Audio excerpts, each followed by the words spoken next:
you've ever been in LOEs and over off of Superior Drive, drive by a building that looks like, well, kind of an orange processing plant, but you see something that says Arts Ensemble, I recommend that you go in and check it out, take a look at it, because what they are doing is just absolutely amazing. And here to tell us more about what they have going on, the director of Arts Ensemble, that would be Jane Waters, and of course from the Alzheimer's Association, Stephanie Thompson. Ladies, how are you doing today? Great, Yeah? thank you. Tell me a little bit about what Arts Ensemble is. I went there a few years back.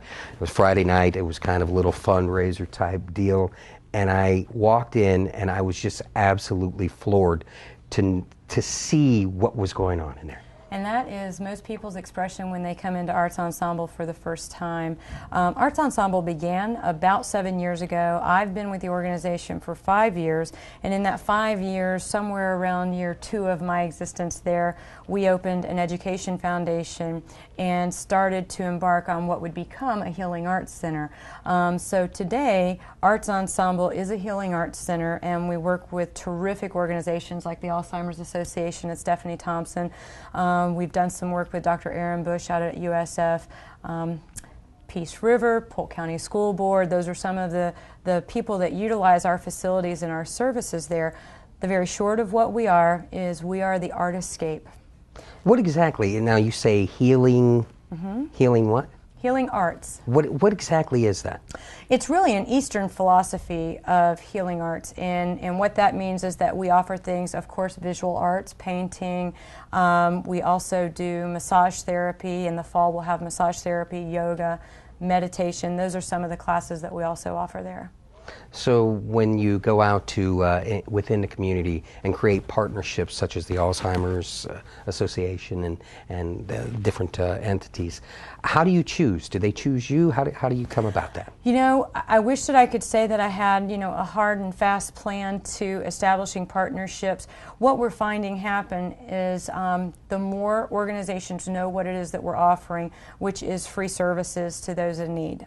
We are very, very fortunate that our program is fully funded by the private company, Citrus Source, and so we get to offer a great deal of our services for free, and as organizations find that this resource is available and this tool is available to their clients, they're finding us. So at this point, what we're trying to do is sort of pull all of that in and offer the best possible programming to our clients and to the clients of the organizations that we work in partnership with. Now, Stephanie, you've worked with her for a little while. From your aspect, what are some of the things that you guys do, and talk to me about the partnership that you have with Arts Ensemble. Okay. Well, the Alzheimer's Association, we're the Florida Gulf Coast chapter, and Jane and I are working with art-based programs for people that are affected with Alzheimer's disease. Early stage programming, so individuals that have a diagnosis but still can communicate will come in, and we've established some art-based programs with them. But also we do support groups there. So Jane gives us the facility so that we can have caregivers come in and they can talk to one another. We do trainings there, and we also have office space there, which is amazing. So we have myself and Larry Powell both share, or we both have a separate room there. So we have an office space there. When you work with the patients, do you provide artists to give guidance? We do. How does that work? Well, we have a team of volunteer artists. We also have 3 resident artists who are actually the artists that began Arts Ensemble: Richard Powers, Buddy Sears, and Karen Ratana. In addition to that, we have Tina Clark, who is just dynamic and beautiful, and several other artists, and I certainly don't want to miss any of them. Those are the 4 primary artists, though, that give back of their time through Arts Ensemble. So, for instance, on Monday and Wednesday, we have open studio from 10 to 4, and that's just a time when anyone literally can come into the art gallery, and available to them is the opportunity to paint or to do writing, journaling, that kind of thing. We have those 2 opportunities on Monday and Wednesday, and we have artists that just travel through the facility and they'll stop and help them work on their stuff, or they can come to us and say, do you have an artist that can help us with, and then we'll provide that artist for them. Well, when you came about the program itself, how did you discover a need for arts and healing? You know, the need discovered us. I say from a very loving place when I do presentations all over the county about what we're doing. We have been discovering who we are for 3 years, and it has just been amazing.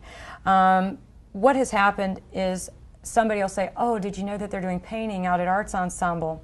And then somebody's grandmother or someone's loved one or maybe a caregiver finds out that this opportunity is available at Arts Ensemble, and they give us a call, and from that begins the relationship. And typically where we have one client come out, we'll then have 2 or 3 come out. In addition to that, of course, we have the Alzheimer's Association. They do their own programming where we provide the facilities and the art supplies and instructors to come in and sit in their classes. And so there's also that avenue. So programs will call us and register and bring their clients to us, and then we also have available just walk-in off the street opportunities for anybody in need. Stephanie, from the Alzheimer's Association standpoint, there's really not a healing program per se, more of a soothing. Talk to me a little bit about what you notice people going through the program, what their reaction is, how they're dealing with the Alzheimer's, but then again having the art program to act more or less as a calming effect. Specifically, the program that runs at the Arts Ensemble is called TLC, and it's an early stage program, and it's evolved. It first started with individuals that went through a program called BASE. It's a Beginning Alzheimer's Support and Education program. And what we found was there really wasn't anything out there for, and when I say we, I have to say it's Dr. Aaron Bush from the university and I. What we found was that there really wasn't a creative program or program that partners could actually participate in together. Other than learning about the disease, there wasn't anything else. So this is when we met Jane. We went with Jane and we discussed, you know, what kind of opportunities could we give these individuals, and we decided painting. Why don't we bring them in to paint? And so it started with Richard Powers, and he held some classes, and individuals with the disease and their care partners would come in and they would paint with Richard, and there was some amazing artwork that came out of that. I think it gave them an opportunity to actually speak when there was an opportunity before. Now, there are programs that are arts-based that are good for people with Alzheimer's disease. Memories in the Making is one of them. That's an actual program that will be training individuals to run at the Arts Ensemble this month, or this coming month in September. September 10th, we'll be holding that training. So it's available to the communities, my point. But back to what programs we're holding at the Arts Ensemble, it's mainly early stage programs, and we've actually found that children over the summer came in and enjoyed painting with the people with early stage Alzheimer's also. So it was an intergenerational program. So when Jane was saying how the program kind of has evolved, it really has. And I think that what we found that it's not really seclusive, it's inclusive, it's really opened up the doors for a lot of different avenues and a lot of different people to come in. I've got to ask you both the same question. We'll let Jane answer the first, and then you go ahead and go. But both you guys as nonprofits, you feel the effects of the economy. I know that you have a financial background, a backer as far as that goes, but that's still not 100%. How does the generosity of individuals and companies, how do they help you perform your mission, and how can people better get involved to help support and help you continue going on with what you're doing? You know, absolutely, the economy has damaged so much programming for nonprofits across the board, just in nonprofit business. And at Arts Ensemble, when I say we're blessed, we definitely are. But what it does for our program to not have the funding that we need is it limits the amount of give back that we can offer. And that is the significance of funding to any nonprofit. You know, I feel like I'm speaking for so many other executive directors when I say that if you have a passion to see something continue, for instance with Arts Ensemble, what we're doing is we are literally touching the lives of not only those in need and have been diagnosed, we're also touching the lives of their caregivers who get to come in to Arts Ensemble and have a break. they go to the reading room, or they go down into the gallery, or maybe they go out into what we call the messy room, which is the studio, and they do their own thing. So it's also an opportunity for peace for the caregiver.